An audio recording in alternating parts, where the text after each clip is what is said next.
این یک پیامیه برای مهران غفوریان و سیامک انصاری که میخوان تاریخ ایران رو نادیده بگیرن. ببینید این آبیه که از اینجا داره میره و اینجا سربالا میره بالا. ببینید میره بالا، اینجا میره بالا.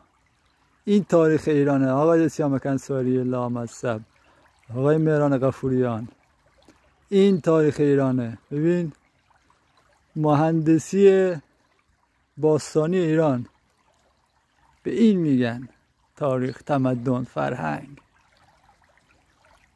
ببین بعد شماها فکر میکنید میتونید این تاریخ رو نابود کنید؟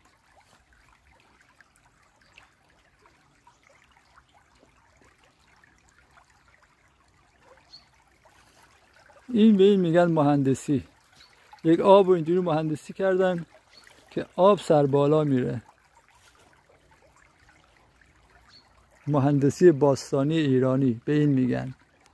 کاملا مشخصه که اینجا پایینه و اینجا بالایه.